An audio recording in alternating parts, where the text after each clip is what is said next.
Dan sipagoyak ka kiananas kumnao ki dong kape ni to tawinan.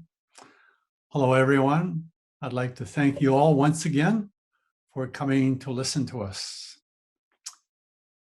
Let me begin by paying respects to all the children whose bodies were discovered at the former Kamloops Indian Residential School. It's a tragedy, and we're all deeply saddened. Let me add that we will be addressing the topic of residential schools in our conversation today. We pay our respects to all the First Nations, Inuit, and Métis from the land of the Mississaugas of Credit, the Anishinaabe, the Haudenosaunee, and the Wendat. To the elders past and present, and those yet to come, we pay our respects. To those courageous enough to venture across the cultural abyss that exists in this country, we pay our respects. To those struggling to protect their lands and their rights, we pay our respects. To those who defended and continue to defend their lands and waters, and to those who gave their lives so that others could stand strong, we pay our respects. To those who reclaim their languages and revitalize their traditional practices, and to those who maintain the old songs and create new ones, we pay our respects. And finally, we pay our respects to those who use art, the art of our time. We pay our respects. Please welcome Tarah Hogue to the Wapata Center's 8th In Conversation event as part of our Indigenizing the Art Museum series. This is an initiative that opens a dialogue with curators and one director on the forefront of indigenizing museums and examining institutional collections and archives from around the world. This series is developed by the Wapata's team as part of our global indigeneity outreach initiatives led by Brittany Bitsiolak-Bergen and Natalia Chestopolova and Mariah Miwasigi. We would also like to acknowledge Lisa Smith of the On-Site Gallery for her continuing support as a key partner in our virtual platform for Indigenous art. And our appreciation goes out to our president, Anna Serrano, and the Canada Council for the Arts for the continued support of Wapata. So once we're underway, we invite you to use the Q&A chat box to post your comments.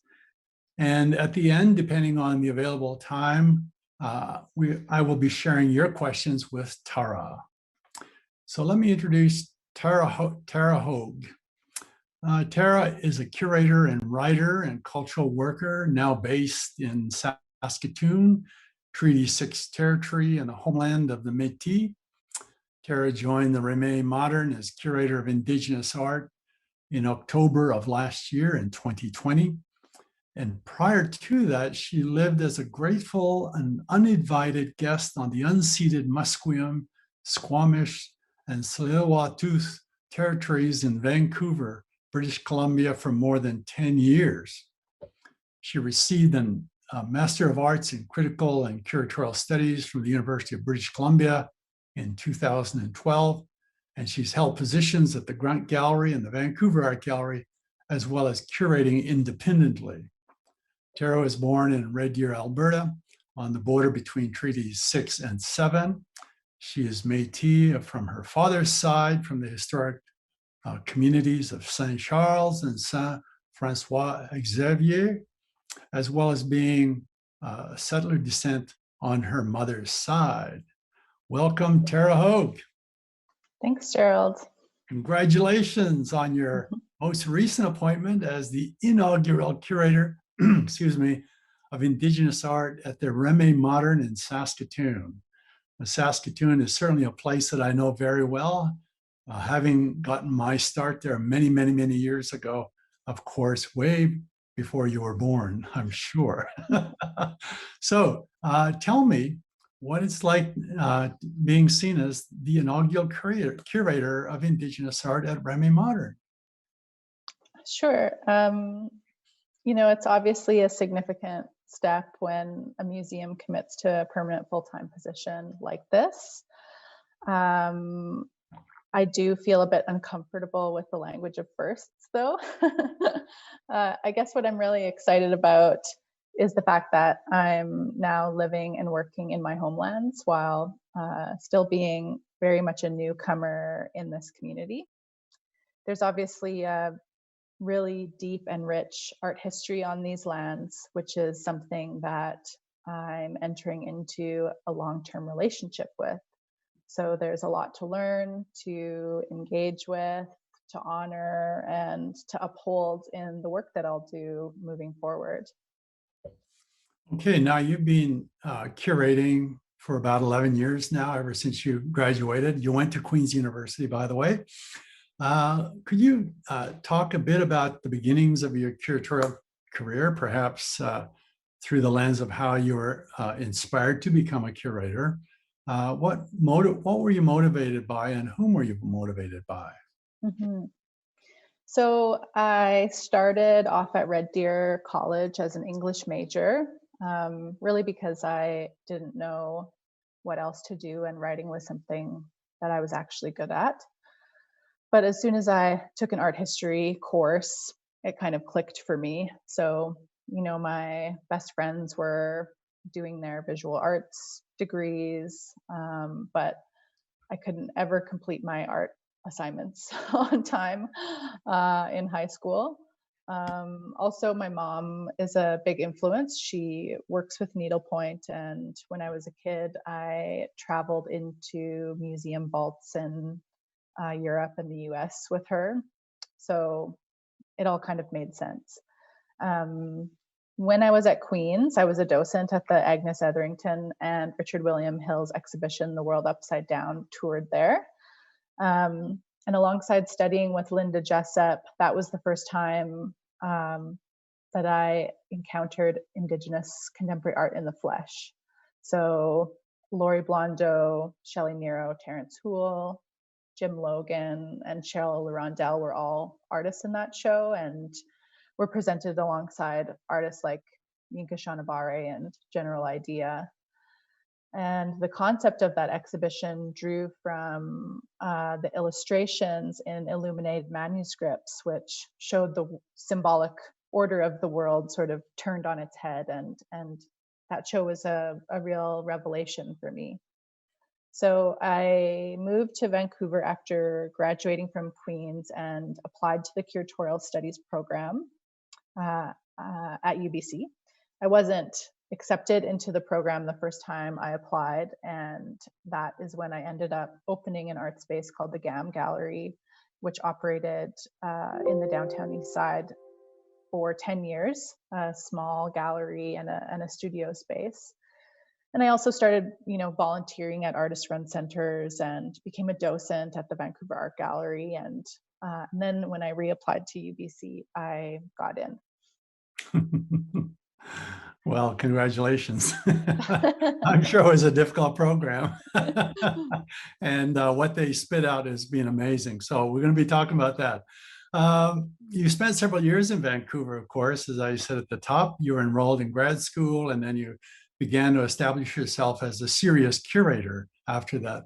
So one of your first exhibitions it was called Witnesses. I said at the top that we were going to be talking about residential schools, because I think it really resonates with what's been happening, certainly in the past few weeks, and certainly in the last decade or so. With the, in the past couple of weeks, as we know, the discovery of bodies of children at the Kamloops Residential School. Now, Witnesses, can you tell us about Witnesses? And for our audience who may not know, because we've got audiences from around the world here, they may not know the events of the past couple of weeks here in Canada. Perhaps reflecting on this moment and in relation to your exhibition, could you do that for us, please? Thank you. Yeah. Well, I hope that most everyone who's here with us today has heard the news about the mass grave found at the former Kamloops Indian Residential School site that finding was really a confirmation of what the community already knew and what many communities know to be the truth. I think for the non-Indigenous public, learning about a mass grave of children in Canada is shocking and upsetting in a way that hearing numbers and statistics about the residential school system is not. But this is a reality that families and communities have been living with for a long time. So after graduating from UBC, I was asked to be a co-curator on an exhibition called Witnesses Art in Canada's Indian Residential Schools, which happened at the Belkin Art Gallery in 2013. And it coincided with, but was independent from the TRC's national event in Vancouver, and was part of a much broader mobilization led by Indigenous folks at the university and in the city, and prompted like survivors like Chief Robert Joseph, who, when sharing the history of the residential school system, challenged his audience to respond in action. And that's how the Witnesses exhibition came about. So there were other exhibitions that happened in Vancouver at this time, and the universities canceled classes so students could attend. So it was certainly a moment of reckoning and of learning for a lot of people. I was invited to join the project by Scott Watson, who was the director of the Belkin and the head of the art history department at UBC, as well as being one of my supervisors. And I began on the project as a curatorial intern, but was eventually credited as a co-curator. So in terms of mentorship, it was a very impactful project for me. The curatorial team included, so Scott, myself, Keith Wallace, Charlotte Townsend Galt, Dana Claxton, Jeff Carr, and Shelley Rosenblum, which are all folks who were either connected to the gallery or to the department at the university. And we also worked with a number of advisors from Musuem, from UBC, and the Indian Residential School Survivor Society. So you can read about the exhibition as the catalog is available as a PDF on the Belkin's website. But the show included the work of Indigenous and non-Indigenous artists from across the country and from across generations. This is a work by Skeena Reese called Touch Me, which also features the artist Sandra Semchuk, who had work elsewhere in the exhibition. And actually, Skeena was also featured in a work by Lisa Jackson that was in the exhibition. So there were many sort of interconnections in that way. As a university, the primary drive of the exhibition was educational. And we tried to balance truth-telling with works like Skeena's that also spoke to resilience and healing. Thank you. With the release of the Truth and Reconciliation Commission report of a number of years ago, what we've discovered that there's been some very productive work that's grown up around the report, and especially by artists. And the work of the TRC has permeated across the country in many sectors of society, in many universities, many institutions where there's Indigenous or non-Indigenous peoples that are engaged. They respond in interesting and differing ways. And I think it prompts us to really think about this moment of truth. And we're still trying to find these truths. Now, it's traumatic. It's definitely traumatic for many people, the survivors. That's why the term survivor is used. So curating trauma as you have in Witnesses must have had some effect upon you and those you worked with. Could you talk a little bit about that, if you will? Mm-hmm. Yeah. I mean, a number of the artists in the exhibition were survivors, and the staff at the gallery had obviously never undertaken a project like this. And in many ways, it changed the way that the Belkin works with Indigenous artists and communities. It was a big learning curve. I think we would all agree that we would do some things differently now. But I've seen subsequent projects that the gallery has done that I see being sort of connected to this moment. So one of the artists that was in the exhibition was Gina Lang. It was a series of drawings that she made in the 90s as part of a therapy program, and they depict the really terrible abuses that she experienced at the Alberni Residential School. So Andrea Walsh, who I see is on the call today, hello Andrea, who teaches at the University of Victoria, and who's been working with art made by children in residential schools for many years, brought Gina into the project. So unlike Witnesses, the work that Andrea does comes out of a long-term commitment and engagement and relationships with survivors. Her work is really survivor-driven. So Gina was unsure of showing these drawings in a gallery setting and was very sensitive to how they were mediated. So no image of them was ever included on the website or in the catalog. And the works in some ways sat uncomfortably in the gallery. But it was important for Gina to show her work in that venue. And she would show up at the gallery unannounced and spend hours visiting with whoever she happened to encounter. So, on the one hand, you have very important critique around what it means to put that kind of trauma on display for a largely non-Indigenous audience. And on the other, you have the agency of survivors like Gina and others who are in the show who want to use the gallery as a platform to share their story and their truth.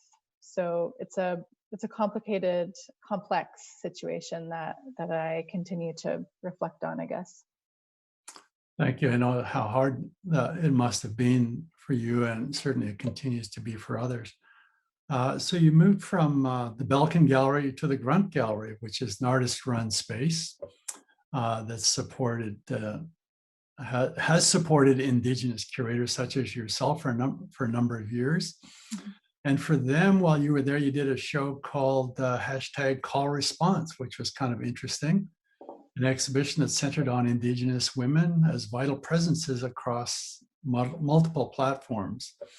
And here, or at that exhibition, you were curating activism as art in the service of community, if you will. This idea of call response, for some, I didn't know this, but it came out of African cultures. But how did you take up this idea to indigenize it in your own way?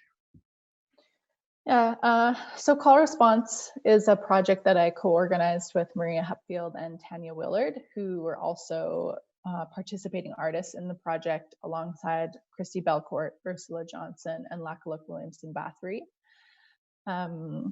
We applied for funding for that project actually shortly before the TRC calls to action were released.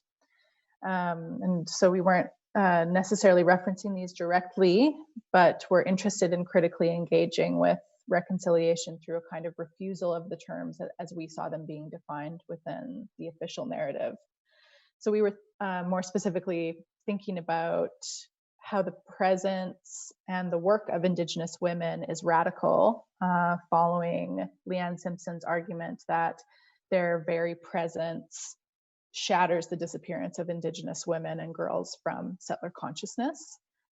So both recognizing how settler colonialism unevenly impacts Indigenous women, as well as Two-Spirit, queer and non-binary folks, and also looking to the knowledge that they hold for imagining and enacting otherwise ways of being on the ground in their own communities. But being called to action, being called to respond in action is very much in keeping with the genesis of the project. So each artist was commissioned to create new work, which was often performative or site-specific or community engaged in some way. And we activated the call response structure by asking the 5 artists to invite respondents or collaborators. And our idea was that these works would respond to the initial commissions, but that's not always how it ended up happening. So for example, Christy Belcourt and Isaac Murdoch, who are close collaborators, were gifted a bison robe and painted it with imagery of plants and animals. They prioritized reconciling with the land through this work. And as the exhibition toured, the robe was actually returned to them and replaced by the plywood cutout of the robe that you see here, which signified a kind of present absence in the gallery, as well as performing a kind of critique in the way in which Indigenous objects are often decontextualized from the work that they do in community. So the exhibition toured to 7 venues across Canada and the US. And before agreeing to work with these venues, we had a conversation about what their relationship with the Indigenous communities nearby to the galleries was like, and what their goals in this area were. So out of that, we programmed performances, workshops, and other events that were tried to be in service to those communities. So we hosted events around language revitalization, food sovereignty, women's reproductive medicine, and a whole lot else.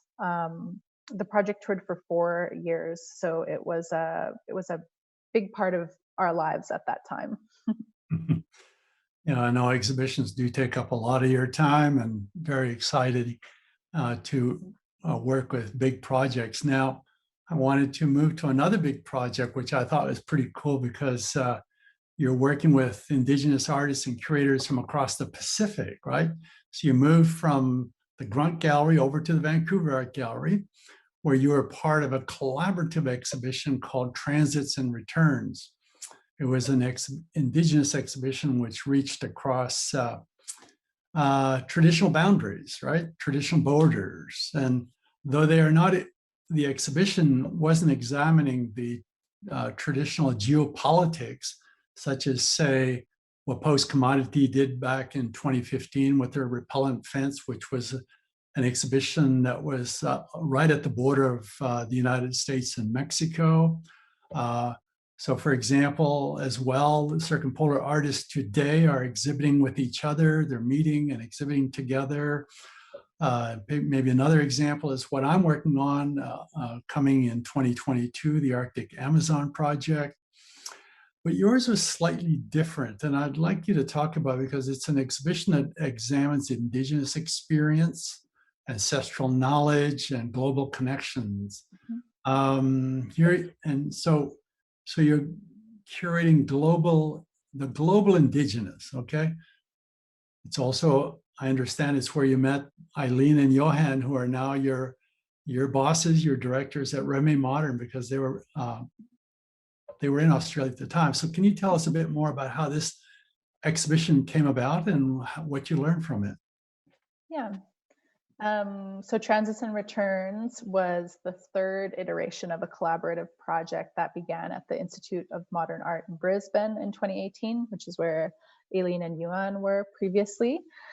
And they convened a group of 5 curators from around the Great Ocean. So myself, Leolia Shagi, who is Samoan and Persian based in Australia, Freya Carmichael, who's Quandamuka, based in Brisbane, Lana Lopesi, who is Samoan and based in Auckland, New Zealand, and Sarah Biscara-Dilly, who is Chumash and based in Oakland, California. So the first iteration, which was called The Commute, each curator brought 1 or 2 artists forward who we had existing relationships with. So I worked with Bracken Hanyus Corlett and Toitstanot Siswais.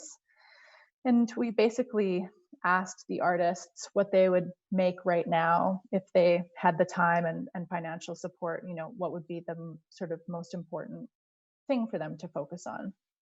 So Bracken traveled to Owikino to visit with his family there, as well as spending time in museum collections to study Owikino visual culture. And his project actually reintroduced the Hanyus family crest, which had kind of been lost or sleeping, you might say, for multiple generations. So his aunt sewed the button blanket that you see on the screen, and he sewed the button crest onto it, which shows Kulus, who's a thunderbird figure who sheds their feathers when their skin becomes hot. And the Kulus is depicted above Cecil, the double-headed sea serpent. And the interior of the button blanket was actually transformed into a projection screen of an animation that showed the Thunderbird in transformation. So after the blanket was shown in Brisbane, he brought it back and blanketed his uncle in their family crest for the first time in his uncle's life. So it's really a very powerful work that he did. There was a second iteration of the project at Art Space in Auckland, where we commissioned 2 additional projects. And then we brought all the commissioned works together with additional works that we loaned for the bag show, like the neon piece by Marianne Nicholson that is in this image. In terms of the global Indigenous, I think the twin focus of the show was about movement and situatedness. So in each iteration, the work that we did was grounded in the knowledge of the nations where we gathered. So in Vancouver, that looked like artists from Musuem, Deborah Sparrow, and from Squamish, C. Swice, holding a physically central space in the exhibition, opening the exhibition with proper protocol, going to visit the Squamish Nation, and centering voices from the host nations in the programming that we did. Cisa's project focused on her own familial history, which is Squamish, but also connected to the history of Kanaka migration from Hawaii to the Pacific Northwest in the 19th century. So as a collective of curators and artists, we were talking a lot about how our peoples have always been in motion, as well as being deeply connected to our homelands.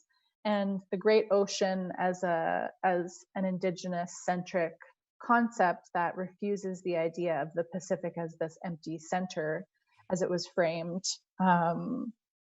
through imperialism and colonization, was our framework for thinking about the global Indigenous. So maybe a few of those themes might come up in my next question about another project that you worked on at the Vancouver Art Gallery on Emily Carr. Of course, many of us know Emily Carr. She was an artist born in Victoria, where she lived all her life. Much has been written about her. Her exhibitions are always well attended, and certainly now she's internationally known. But she spent a number of years traveling up and down the coasts, as we know, from a lot of her paintings, going to Indigenous villages, some which were abandoned. And so she's been a fixture at the Vancouver Art Gallery. Every time I go, there's a whole gallery devoted to her. So she's a fixture there at the gallery. And but her work forms an important part of an exhibition that you did called Lineages and Land Bases. But it also included the work, which I thought was very, very interesting, included the works of another person that she knew, a contemporary of hers, who was Indigenous, a person by the name of Sophie Frank. Now, this is just a starting point, but can you tell us briefly about that relation? And then did you find using the collections or borrowing the historical works of Frank inspiring, for example? Mm-hmm. Yeah, so Sewiṉchelwet, Sophie Frank and Emily Carr were friends for more than 30 years. There's even a few letters between them that are held in the BC archives. They met in 1906 when Sewiṉchelwet was selling her baskets door to door in Vancouver, and she would take the ferry over from Eslahan, which is also known as the Mission Reserve in North Vancouver, with her children in tow, as basketry was the primary income for her family. So I'll just quickly point out that in this image, the central basket in the case is by Sewiṉchelwet. The one on the right-hand side is by her sister, Monica Williams, and the one on the left is by another woman from Squamish, Marianne August. And then the dance apron and headband that are on the wall behind the case are by Tracy Williams, who is a contemporary weaver from Squamish Nation. And then those are 4 of the Emily Carr paintings behind them. Yeah. Can you tell us of the contemporary response? Yes. Yeah. So I guess first I'll say that the exhibition kind of came about through a confluence of events. The Vancouver Art Gallery was negotiating the long-term loan of Carr's watercolor portrait of Sewiṉchelwet. And around that same time, and totally independent from that happening, I was introduced to CM Bill Williams from the Squamish Nation, who also happens to be Sewiṉchelwet's grandnephew. So CM shared a book with me by the art historian Christina Huneau called I'm Not Myself at All, Women, Art and Subjectivity in Canada, which has a chapter that compares Carr's late landscape paintings in oil on paper with Salish basketry. And she writes about the relationship of Carr and Sewiṉchelwet. And in that chapter, she explores how ideas of personhood and subjectivity are related to the natural world and differently embedded within the materials and processes of basketry and painting. So the comparison of these, of Carr and Sewiṉchelwet's distinct yet interconnected perspectives kind of prefigures and extends a critique that's seen elsewhere in the exhibition of the separation of nature and culture, which is something that artists in Canada since the 1960s have been, quite active in doing. So the focus on Carr and Sewiṉchelwet was one room, but a dense room in the center of the exhibition, and the rest of the half of the third floor had contemporary works. So this is a work by Liz Magor on the left called Beaver Man, and another work by Lawrence Polyakhwilton, Bearing Another Face of Racism on First Nations Soil. So, I think an entire exhibition should be dedicated to Carr and Sewiṉchelwet's relationship, because it's a story that is much less known than Carr's story, but is one that is so entwined with the territory that the gallery occupies, and the creative practices and the lives that are from that place. I do agree with you. I think that so much of our art history is actually entangled, but our institutions tend to exhibit Indigenous, non-Indigenous separately. I think that entanglement is something that has intrigued me for the last 20 years or so, and it now includes a lot of my writing and certainly some of my curating, but it's something I think that I think now others should start examining and looking at quite seriously, because there's so much of that history, as I say, of entanglement, of not only just the ways we looked at each other, but certainly the influences of materiality, of style, and just the kind of movement that's taking place. It's really the history of Canada. So, and if I can interject, I would say that once you know the history of Sewiṉchelwet and Carr's relationship, and you glean a lot of how that relationship impacted Carr and Carr's work. And then how can you ever tell the story of Emily Carr in the same way again, right? Exactly. Exactly. No, I think that's, as you say, that's the next show for somebody. Yeah. Okay, so the Vancouver Art Gallery, where you just came from, has had a long history of presenting Indigenous exhibitions, primarily from the West Coast, and certainly ones that I know began in the mid to late 70s with the Arts of the Raven exhibition, which was curated by Bill Reed and Bill Home. Mhm. And more recently, Charles Edenshaw. Of course, I was just stunned that I was living in the US at the time and I never did get to see that show. And I just always loved the work by Charles Edenshaw. But the VAG has never had an Indigenous curator on staff. So I believe that you were brought on, as you say, as a curatorial fellow. Now, how do you see the program, this kind of program, whether it's collecting or exhibiting, changing at the VAG? And I think you're involved a little bit still with the VAG, are you not? Mm-hmm. Yeah, I am an advisor to the gallery for a few more months. My contract ends in September.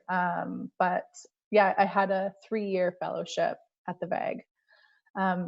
And it's actually worth noting that the first solo exhibition of an Indigenous artist at the gallery was George Cloutessy in 1944, who's Sewiṉchelwet. But definitely the gallery has played a role in, that framing of Northwest Coast as art rather than ethnographic material. And that is part of the gallery's modernist inheritance, and is one that also, while being a rich history, it also played a role in the erasure of the visible presence of Musuem, Squamish, and Tsleil-Waututh, and other nations from that region, from the fabric of the city and from the art history of the region. So the art made by Southern Northwest Coast nations was sort of denigrated within a hierarchy. And this didn't begin to shift more noticeably maybe until Susan Point's solo exhibition in 2017. And hopefully I'm not, missing any important project that I should be naming there as well. But it was a major project, and the first solo exhibition certainly of a Musuem artist at the Vancouver Art Gallery. So along with working with CM Bill Williams as an advisor during my tenure and initiating consultation meetings with the host nations, the gallery now has an elder in residence, Buddy Joseph, and a brand new, I think the position is called community coordinator. I'm not even sure if they've actually announced that hiring to the public yet, but that is also held by someone from one of the Coast Salish nations. So while they have yet to hire an Indigenous curatorial position, I do know that there's some other promising developments in the making that I can't talk about too much, but I also think that the focus on building relationships with the host nations is actually more important if we're going to talk about redressing that history of exclusion and erasure. And I think that that's something that you're going to be doing now that you've moved to your new position at the Remai Modern. Looking back, what you've done in the last 10 years in your short career, you've done quite a bit. And now you're a new curator, the inaugural curator of Indigenous art, Remai Modern. As I said at the top of the program, you're from Red Deer, which is on the prairies. So you kind of returned home back to the prairies. It's nice to see you. Thanks. Now, for those, Remai Modern is a brand new building. It's been up since 2017, I believe, 2-3 years now. It's a fantastic building, and you've arrived just at the right time to do some amazing things. I'm really looking forward to seeing what you do. Now, in the series now, you're number 8, as I said. We spoke to a number of curators who, how should I put this? They've moved on from the notion of museums as a decolonizing proposition to one of indigenizing. And we all agree that institutions are, of course, all the institutions are vestiges of a colonial past. And you've moved from one place to another, each with different histories. And what are your thoughts on decolonizing and or indigenizing in institutions? Mm-hmm. You know, these are terms that are obviously both very loaded, and I would not consider myself to be an expert. But I like to think about indigenizing and decolonizing as practices and methodologies. I think that there is a way where you could argue that both sort of the end goal of decolonizing and indigenizing would result in the museum no longer existing. So when I think about decolonizing, I think about, for example, the work of Open Space, an artist run center in Victoria. There's a sort of a longer backstory that I won't go into now, but as part of the decolonizing work they've been undertaking, they held this session for staff and maybe board members. I'm not 100% on the details, which was led by their elder in residence, Jerry Ambers, and the focus on the circle was talking about white supremacy and how that systemic structure has affected the lives of those people, both in terms of benefits and harm. And, you know, this is really where the work of decolonizing ourselves and our relationships begins, although it shouldn't end there. So, yeah, I think that museums, that these are methodologies that can be used to make museums be better players in the sort of civic fabric, to become spaces for community, recognizing, of course, that community is itself a complex notion, but where communities can see themselves reflected and hopefully to feel some sense of ownership over, or to feel some sense of home, you know. Mm-hmm. So something that I'm also thinking about is what Indigenous self-determination looks like in the museum, and that includes, you know, thinking about what kind of power has to be given over, and structurally how that would sit in relation to other departments. And so these are things I'm excited to think about at Remai Modern and put into practice. Did you just want to take a moment to talk about your exhibition, the one that's on right now? Sure, yeah. So this slide is from the exhibition An Apology, a Pill, a Ritual, a Resistance, which is an exhibition that the CEOs initiated in response to the pandemic and how it has intersected with other calls for social and ecological justice. So the title of the exhibition is an incomplete list of things of that sort of gesture towards modes or methods of healing. And so the exhibition is kind of loosely gathered around two concepts, one being the pharmacon, which is the idea that the cure can also harm you. So thinking about like treatments for cancer or HIV is one example of that, but also a third component being pharmakos, which is the scapegoat. So in order to heal, you must expel something or someone. And the second concept that we sort of gathered work around was the idea of minoritarian medicine, which is actually borrowed from a work in the exhibition by Candice Lynn of the same title. and she is referencing Deleuze and Guattari's idea of becoming minority. So the sort of active, ongoing process of resisting oppressive power structures.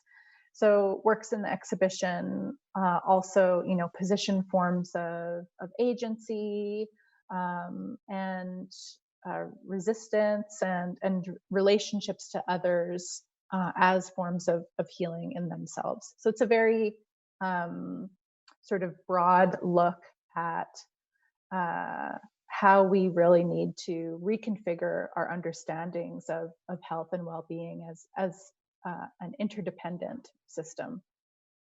I was just going to say that exhibition titles now are getting longer and longer. All my exhibitions seem to be one word or two words. I have a hard time deciding on just one word. Yeah, exhibition titles do take up a lot of time and space in everybody's mind. Okay, so I wanted, as I say, I'm really looking forward to what you're going to be doing at Remai Modern.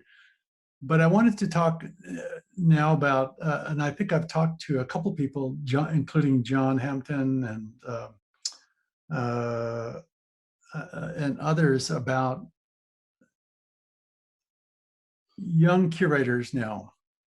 And because many of young curators, such as yourself, are part of this Indigenous Curatorial Collective, which you are a co-chair on the board.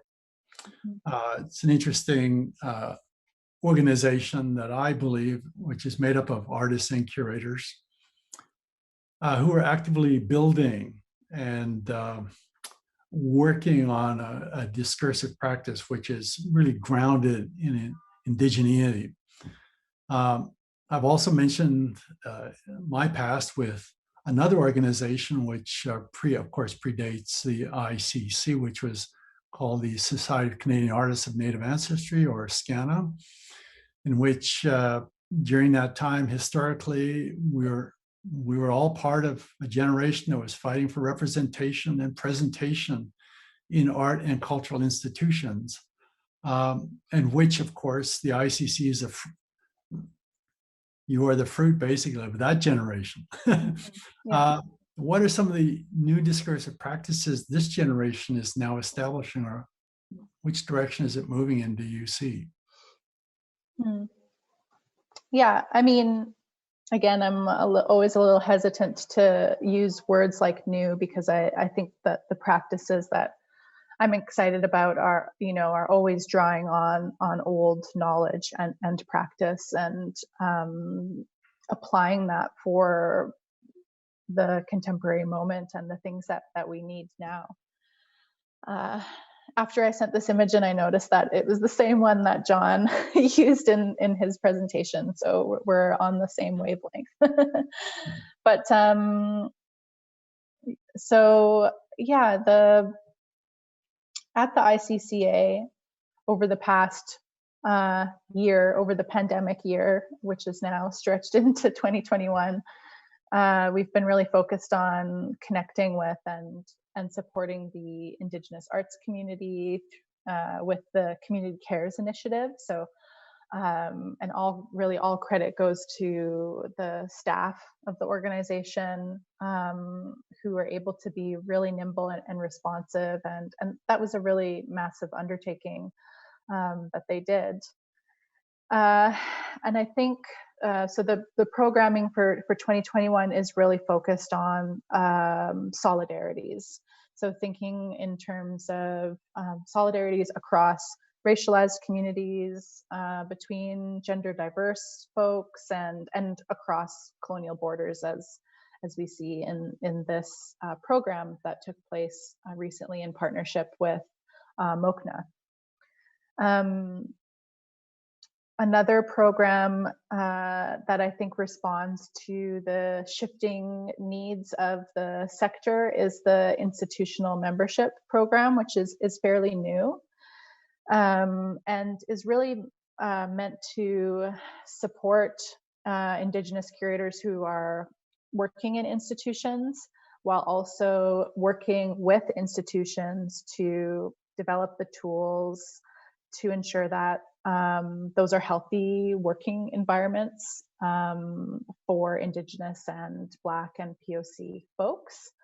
So I'm really excited to see how that program will continue to develop, sort of coming out of the conversations that that the ICCA is instigating. Mm-hmm. And I think that is really, that is really a major difference, generational difference, is the number of curators who now are holding positions, and the number of institutions who are, responding to the calls to action and thinking about Indigenous curatorial practice. And we can obviously have a much longer conversation about the sort of efficacy of how institutions are going about this work. I don't think that we can just add Indigenous curators and stir. It's really a situation where the table itself has to be reconsidered and remade in a lot of ways. And whether that's possible within museums as a space of deep colonial inheritance, whether that's possible or not is difficult to say, but it is work that obviously a lot of folks have been invested in for a long time. So yeah, really well said, Tarah. Thank you very much. Well, I think that that really sums up the work that you've been doing, and looking at the future. As I said, SCANA and my generation, it was all about the artists, and then seeing just the tremendous number of artists today is just really, really exciting to see. And looking at now at the work of the ICC and the curatorial sides of things, and developing that core. And I think it's not so much, as you said, it's working separately, because I think now more institutions are calling upon new ideas and new possibilities. And I think you guys are developing that. And I think that kind of integration and working together and collaborating and just seeing what happens when things do come together, I think it's really, really rich. And I think you've answered it so well. So thank you very much. Thank you. Thank you for your time. Really appreciate it today. I'm getting sad because you're almost the last one. You're the penultimate interview that we've had here, and it's been a series that I've really, really enjoyed, and talking with curators across the land, and just I think the inspiration for other that are coming up is going to be great. Tarah, thank you very much. I've really enjoyed today. I will see you in Saskatoon in September when I'm there to open the post-commodity exhibition. Hope folks will be coming to Saskatoon then. But let me conclude today by acknowledging and thanking once again the president of OCAD University, Anna Serrano, and the Canada Council for the Arts for their continued support and generosity in this series. I'd also like to give a special shout out to Saïd Akbari and Renzi Guerin for their IT oversight, which enables us to run this series very, very, very, very smoothly.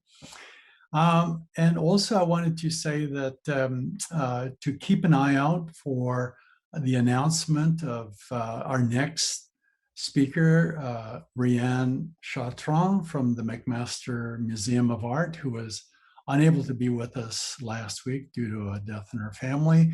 So we are currently arranging that to occur. So keep an eye out. But in the meanwhile, what I also wanted to say to everybody out there who might be interested in the kinds of things we're doing here at the Wapata Center for Indigenous Visual Knowledge, I wanted to invite you to our upcoming June 21st event. June 21st has become an annual event for the National Indigenous Peoples Day celebration. And so we are going to be hosting and in partnership with On-Site Gallery, as well as with OCAD University's Indigenous Visual Culture program.